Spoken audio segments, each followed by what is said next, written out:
사람들은 참 교만합니다.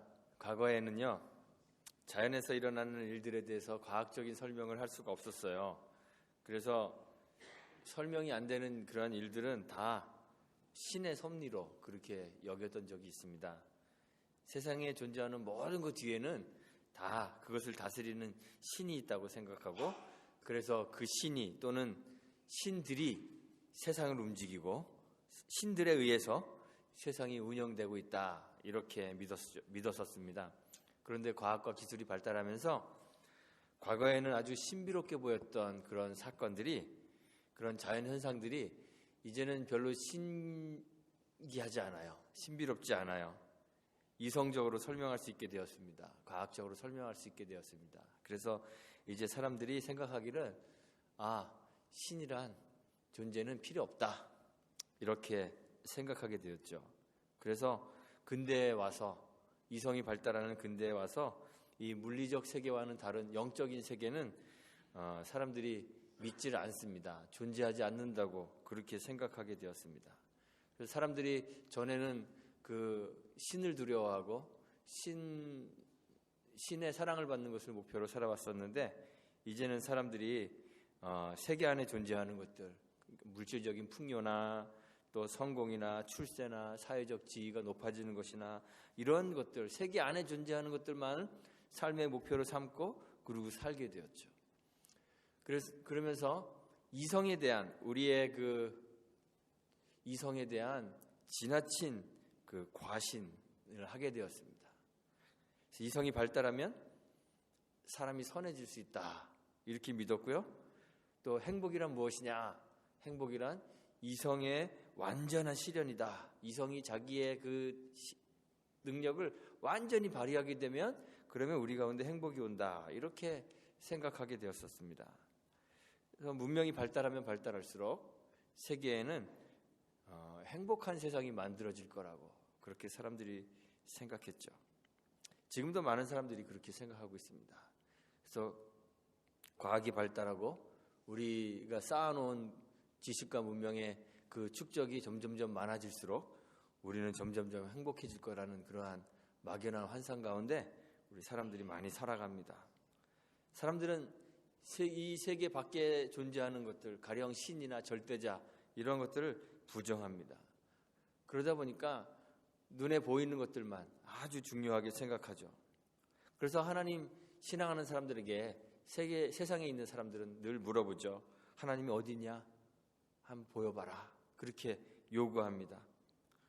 볼 수 없는 것은 믿을 수 없기 때문에, 또는 이익이 되지 않는 것은 믿을 수 없기 때문에 사람들은 하나님 믿기 위해서는 먼저 기독교인들이 무언가 자기들에게 볼 수 있는 것 또는 이익이 될 만한 것들을 보여주거나 증명해 줘야 된다고 그렇게 생각합니다. 기술 사회가 발달하면서 사람들은 효율성이라는 것을 한 가치로 삼잖아요. 얼마나 효율적인가. 그래서 사람도 이제 사람과의 관계에서도 효율성이 아주 중요합니다. 저 사람이 나에게 얼만큼 이익을 줄 것인가. 특히 기업이나 회사에서 그러죠. 어떤 한 사람이 회사에 들어오면 이 사람이 우리 회사에 얼만큼의 이익을 줄 것인가, 얼마나 효율성이 있는가에 따라서 사람을 판단합니다. 그래서 효율적 가치가 떨어지면 그냥 가차없이 해고시켜버립니다. 이게 효율성을 가치 판단의 기준을 삼고 있는 우리 세대 모습이죠. 그런데 이게 하나님 믿는 것에도 적용이 됩니다. 하나님 믿는 것에도 과연 하나님 믿는 것이 자신의 삶에 얼만큼 효율적인가, 얼마나 효율적인가를 고려합니다. 하나님이 존재하는 하나님의 존재 여부에 대해서도, 하나님의 존재가 과연 우리 개개인의 인생의 목표들을 이루어 나가는데 얼마나 효율적이고 얼마나 효과적인가, 이것에 의해서 하나님의 존재도 결정되어진다고 그렇게 사람들이 생각하는 거예요. 이런 세상 속에 우리들이 살아갑니다. 이러한 세상 속에서 그리스도인들은 세상을 향해서 하나님이 정말 살아계시다는 것을 증거해야만 되는 거예요. 그게 문제예요. 그래서 교회의 문제는요, 이런 증거 능력이 없다는 데 문제가 있습니다. 이것이 오늘날 교회가 가지고 있는 고민입니다. 아브라함 시대 믿음으로 하나님과 동행했던 아브라함은 가는 곳마다 하나님이 함께 하신다는 것을 증거하면서 살았어요.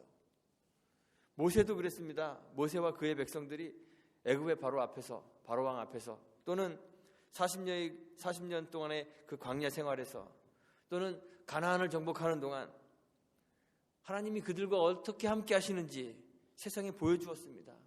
그래서 주변에 있는 사람들이 모세와 그의 백성들을 보면서 하나님만이 온 우주에 참 하나님이시다, 참 신이시다 이렇게 인정할 수밖에 없도록 만들었었습니다. 다윗도 그랬죠. 사무엘상 17장 46절에 보면 블레셋의 거대한 장수, 거인 장수 골리앗과 싸우러 나갈 때 다른 무기를 들고 나간 게 아니에요. 다윗의 그 진술에 의하면 하나님의 이름을 무기로 나갔어요.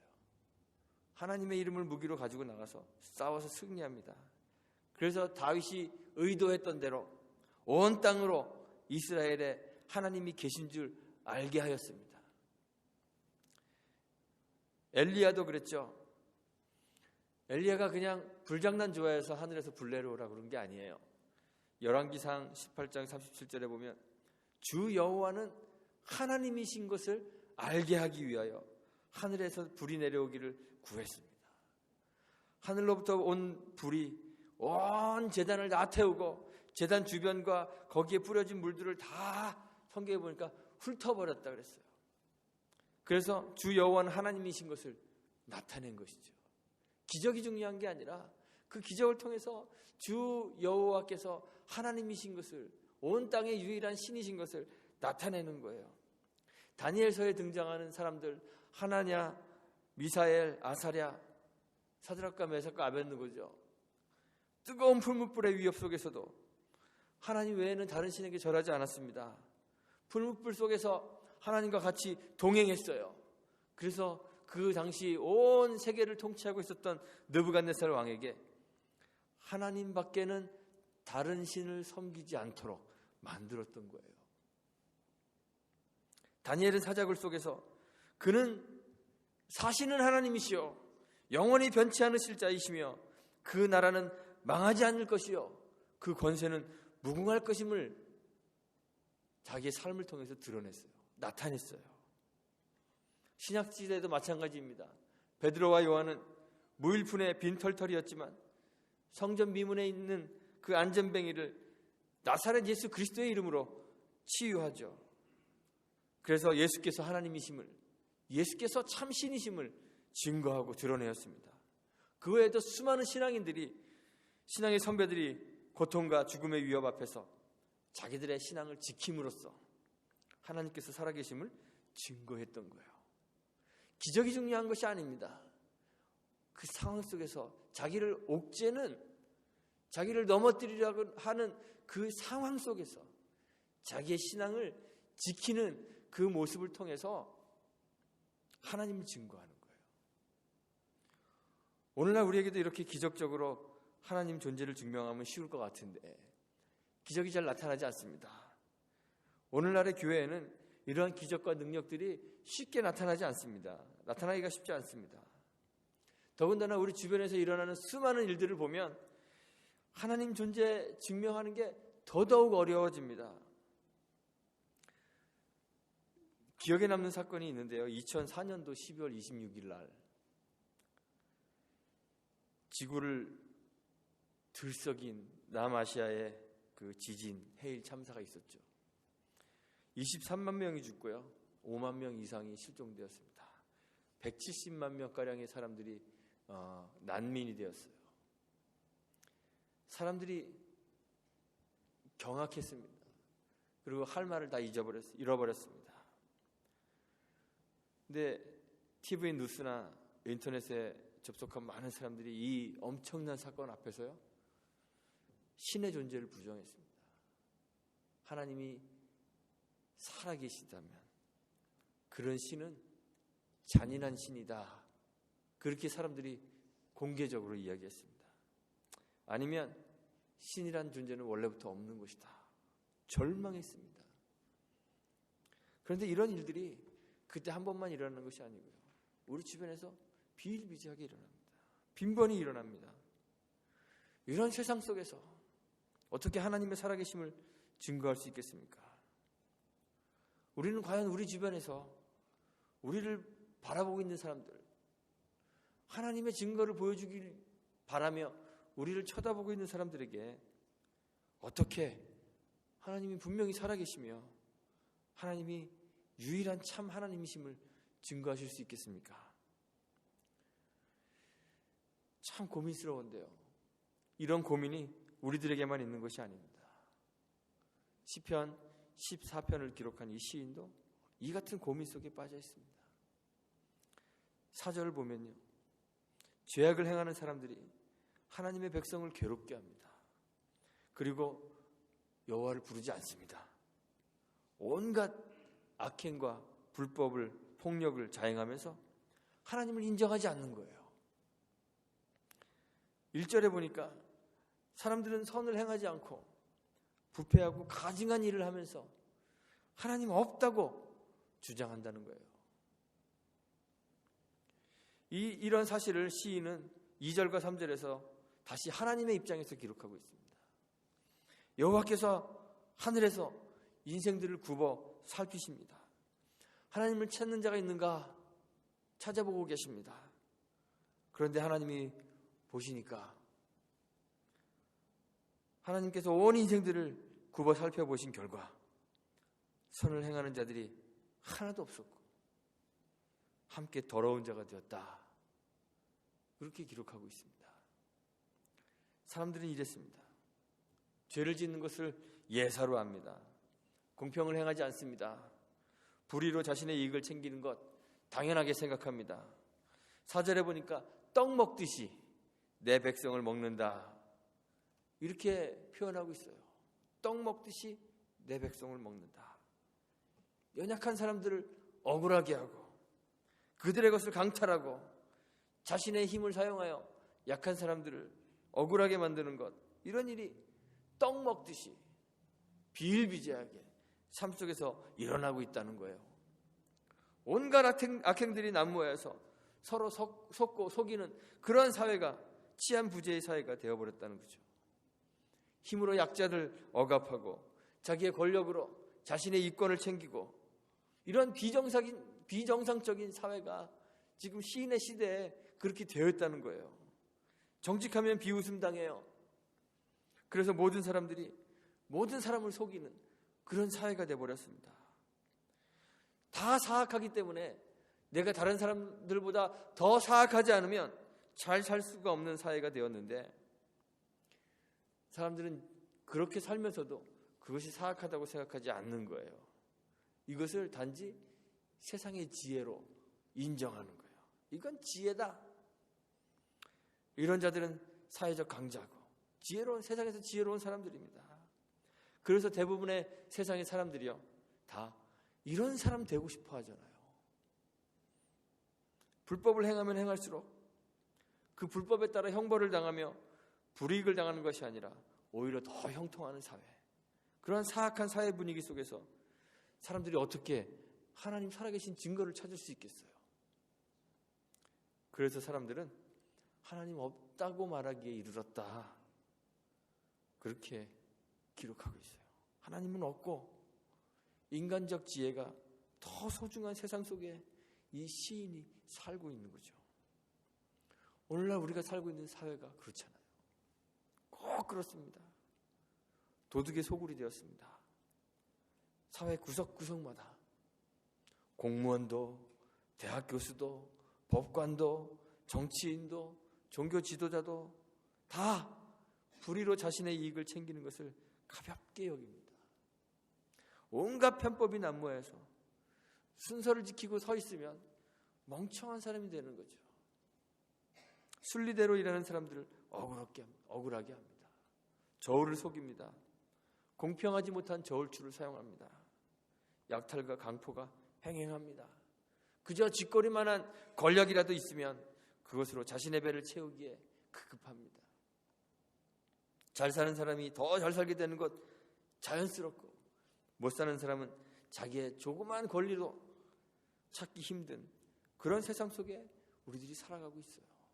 우리가 살고 있는 세상이 그렇습니다. 그런데 교회 안에도 이러한 사회 원리가 그대로 투영되어 있잖아요. 교회의 성공 여부는 교회가 가진 물질의 양에 비례하고, 야고보 사도가 개탄했던 것처럼 금가락지를 끼고 아름다운 옷을 입은 사람들은 존대를 받으며 더러운 옷을 입은 가난한 사람들은 천대받는, 교인들끼리도 서로를 이익의 재료로만 생각하고 자신에게 도움 줄 수 있는 사람들만 상대하고 이익 줄 수 없는 사람들에게는 무관심한 것. 교인들이 세상에서 살아가는 동안 사람들과 접촉하며 살 때에도 역시 세상 사람들의 삶의 방식과 다르지 않게 행동하잖아요. 똑같이 저울을 속이고 자기보다 상위의 사람들에게는 온갖 아부와 뇌물을 일삼으면서 상대적으로 자기보다 낮은 사람들은 그들에게 자신의 힘을 유감없이 발휘하는 그런 사람들이 교회 안에 그대로 있습니다.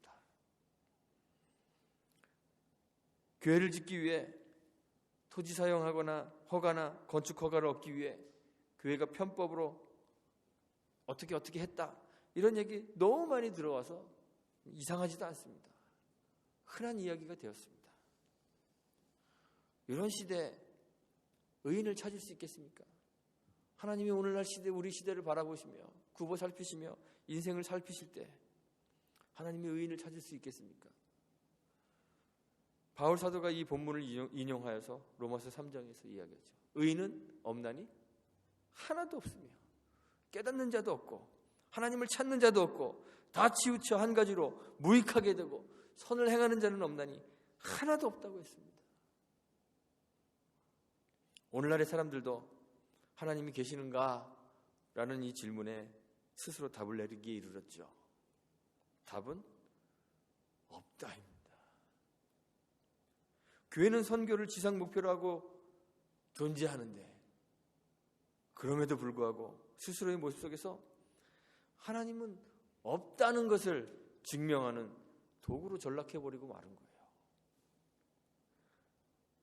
하나님께서 교회 가운데서 하나님을 찾는 자를 발견하시기 위해 하늘에서 인생을 굽어 살피시지만 그분이 발견한 것은 선을 행하는 것은 고사하고 오늘 본문의 말씀처럼 함께 더러운 자가 되어버린 교회뿐입니다. 이게 시인이 2절과 3절에서 노래하는 내용입니다. 그런데 이러한 상황이 하나님 계시지 않는 증거가 될 수 있을까요? 우리가 공기의 존재를 의식하지 않고 살아가잖아요. 그런데 우리가 공기의 존재를 의식하지 않는다는 것이 공기의 존재 자체를 부정하는 그런 효과적인 증거가 될 수 없듯이 우리가 하나님을 의식하지 않고 살아가는 것이 하나님 존재를 부정하는 효과적인 증거는 될 수 없는 것입니다. 로마서 3장 3절에서 바울이 그러죠. 어떤 자들이 믿지 아니하였으면 어찌하리요?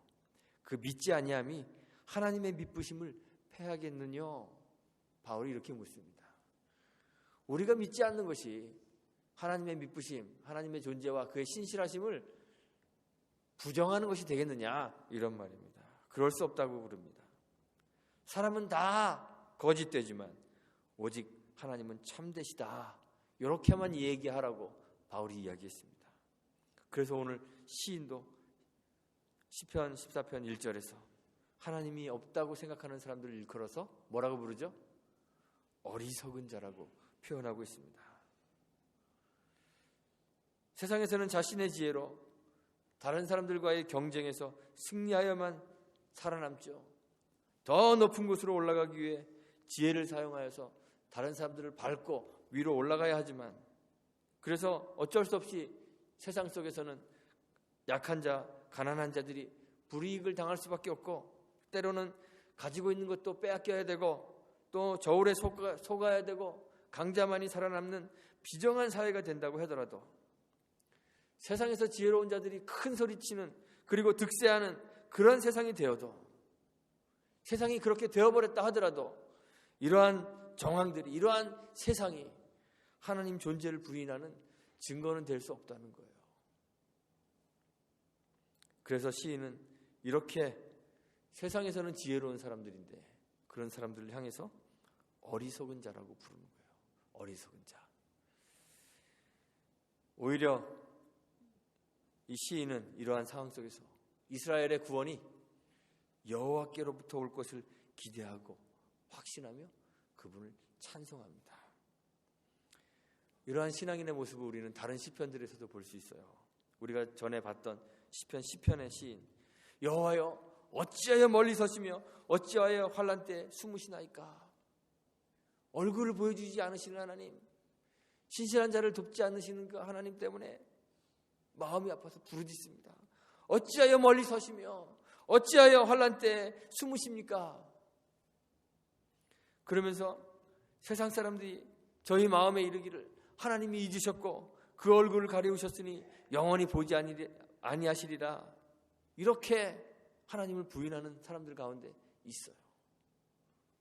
그런데 그러한 상황 가운데 있으면서도 이 시인이 노래하기를 여호와여 주는 겸손한 자의 소원을 들으셨으니 저희 마음을 예비하시며 귀를 기울여 들으시고 고아와 압박당하는 자를 위하여 심판하사 세상에 속한 자로 다시는 위협지 못하게 하시리이다 노래하는 거예요. 겸손한 자의 소원을 들으셨으니, 이미 소원을 듣고 계신 하나님, 우리의 그 신음에 응답하시는 그 하나님에 대한 확신을 가지고 노래하며 하나님의 일하시는 것을 기대하고 있는 거예요. 그리스도의 고난을 예언했던 시편 22편에도 그렇습니다. 나를 보는 자는 다 비웃으며 입술을 삐죽이고 머리를 흔들며 말하되 저가 여호와께 의탁하니 구원하실 걸, 저를 기뻐하시니 건지실 걸 하나이다. 버림받고 하나님의 존재 자체도 조롱당하는 그런 상황 속에 있어요. 여호와께 의탁하니 구원하실 걸, 저를 기뻐하시니 건지실 걸, 하나님을 조롱하는 그런 상황 속에서 시인이 노래합니다. 땅의 모든 끝이 여호와를 기억하고 돌아오며 열방의 모든 민족이 주의 앞에 경배하리니 나라는 여호와의 것이요 여호와는 열방의 주제심이로다. 그분이 하나님이심을 노래하는 거예요. 찬송하는 거예요. 이외에도 많은 시편들을 보면 시인들이 원수들의 조롱 가운데서 하나님의 존재를 확신합니다. 그분의 궁극적인 구원의 손길을 기대합니다. 오늘 본문인 시편 14편에서도 하나님의 존재가 의심당하죠. 포악과 강포가 있어서 사람들은 하나님이 없다고 이야기합니다. 그런 상황 속에서 시인이 노래하죠. 너희가 가난한 자의 경영을 부끄럽게 하나 오직 여호와는 그 피난처가 되시도다. 5절에서 보는 것처럼 시인은 하나님이 의인의 세대에 계신다 확신하고 있습니다. 이 의인의 세대에 계신다는 것은요, 의인의 동료가 되어주신다는 뜻입니다. 컴퍼니, 친구가 되어주신다는 거예요. 하나님이 의인과 친구가 되어주십니다 확신하고 있는 거예요. 시인은 자신의 삶을 통해서 늘 하나님의 공의를 행하시며 의인의 길을 인도하셨던 그러한 하나님에 대한 기억을 하고 있는 거예요. 시편 14편 바로 앞에 13편이죠. 마지막 절에 보면 시인이 노래하죠. 내가 여호와를 찬송하리니 이는 나를 후대하심이로다. 나를 후대하심이로다. 이 13편을 지은 시인의 상황도 마찬가지예요. 13편 1절에 보면 여호와여 어느 때까지니까 나를 영영히 잊으시나이까? 주의 얼굴을 나에게서 언제까지 숨기시겠나이까? 그래요. 하나님이 보이지 않아요. 하나님 존재의 증거가 보이지 않아요. 하나님이 내 인생에 전혀 효율적이지가 않아요. 하나님을 믿어도 내가 뭔가 이익을 얻는 것들이 없습니다. 그런데 그 상황 속에서 시인이 노래하는 거예요. 내가 여호와를 찬송하리니 이는 나를 후대하심이로다. 그 고통과 어려움 속에서 자기를 선대하시는, 선하게 대하시는 그 하나님을 경험하는 거예요. 하나님께서 하늘에서 인생을 굽어 살피시면서 이렇게 하나님의 손길을 기대하는 자들을 찾고 계세요. 세상에서는 말할 수 없는 손해를 보더라도 하나님의 손길을 기다리며 하나님의 말씀에 순종하며 선을 행하며 살아가는 그런 사람들을 하나님이 지금 찾고 계시는 거예요. 하나님께서 인생을 굽어 살피시며 지금 우리 교회를 하나님이 굽어 살피시며 이런 사람을 찾고 계시는 거예요. 우리가 인식하고 있든지 그렇지 않든지 간에 늘 우리가 숨쉬며 공기를 흡입하며 살아가고 있는 것처럼 우리가 의식하든지 의식하지 않든지 간에 우리는 늘 하나님의 간섭 속에 살아가는 거예요. 우리 삶 속에서 들어오셔서 일하시고 우리 삶을 만지시고 인도하시는 하나님의 간섭과 그 섭리 속에 우리들이 살아가고 있는 거예요. 이 하나님의 손길을 깨닫고 자신의 삶 속에서 역사하셨던 하나님을 느끼는 자들만이 하나님의 존재를 인정하고 그분이 요구하시는 대로 선한 삶을 살 수 있게 되는 거예요. 하나님께서 이런 자를 지금 찾고 계시는 거예요. 우리는 세상의 지혜를 정말 절실히 원하는 그러한 세계 속에 살아가고 있습니다. 세상의 경영이 하나님의 존재를 부인하고 심지어 교회마저도 하나님께서 살아계신다는 증거를 제시하지 못하는 이런 안타까운 시대에 우리들이 살고 있어요. 주님의 사도들은 세상의 것들을 다 버리고 예수 그리스도의 이름을 소유하였는데 해로 여기고 배설물로 여기고 그리고 주님을 소유하였는데 오늘날의 교회는 세상 것들을 다 소유하고 예수 그리스도의 이름을 잃어버렸어요. 그래서 하나님을 증거할 수 있는 능력을 상실해버렸습니다. 예수 그리스도의 보혈로 구속받은 교회마저도 오늘 시편의 표현대로 하면 다 치우쳐 함께 더러운 자가 되었고 선을 행할 능력을 상실해버린 그런 상태가 되어버린 거죠. 우리는 쉽게 이런 교회들을 비판합니다. 그런데 이런 교회를 비판하는 우리 개개인들 역시 나 역시 우리 삶 속에서 우리의 삶을 주관하시고 우리의 삶을 인도하시는 간섭하시는 그 하나님의 손길을 느끼지 못하기 때문에 경험하지 못하기 때문에 우리를 향하신 하나님의 구원의 손길을 기대할 수가 없는 거예요. 하나님께서는 늘 우리의 도움이 되셨지만 우리는 그 손길을 느낀 적이 없기 때문에 눈앞에 보이는 이익을 위해서 하나님 말씀에 순종하는 것 거부해버리죠. 예수 그리스도께서 베푸셨던 그 희생의 사랑으로 선을 행하는 일을 거절했습니다. 우리를 인도하시던 하나님에 대한 기억을 상실해버렸기 때문에 우리는 하나님도 잃어버리고 예수 그리스도도 잃어버렸습니다. 그래서 하루 종일 하나님과 함께 있지 않아도 마음이 불편하지가 않아요. 두려움도 없어요. 편안합니다. 하나님을 의식하지 않아도 세상이 잘 돌아갑니다. 하나님의 도움을 의지하지 않아도 할 수 있는 것들이 많습니다. 그런데 지금 하나님께서 하나님을 의지하고 그분의 말씀에 순종하여 살아가는 사람들을 찾고 계십니다. 지금도 하늘에서 하나님께서 인생을 굽어 살피시며 지각이 있는 자들, 지각이 있어 하나님을 찾는 자들 과연 있는가 찾고 계십니다. 눈앞에 보이는 이익을 위하여 하나님 필요 없다 여기며 세상의 지식에 자신을 내어 맡기는 것이 아니라 하나님의 그 구원의 손길을 기대하며 눈앞의 이익을 포기할 줄 아는 사람들 하나님이 지금 찾고 계십니다. 선을 행하여 하나님을 드러내는 자를 하나님께서 지금 찾고 계십니다. 하나님이 없다고 호언장담하는 이 세대 가운데 하나님의 존재를 경험하며 하나님이 살아계심을 나타내는 사람들, 믿음을 지키는 사람들, 하나님과 동행하는 사람들을 지금 하나님이 찾고 계셔요.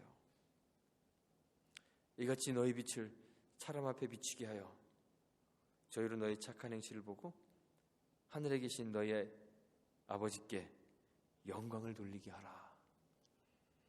하나님 존재하지 않는 것 같은 이 칠흑 같은 세상 속에서 하나님의 존재를 밝히는 빛으로 하나님 찾으시는 자가 다 되시기를 주님의 이름으로 축원하고 부탁드리겠습니다. 기도합니다. 하나님, 우리는 하나님 존재하지 않는 것 같은 세상 속에 살아갑니다.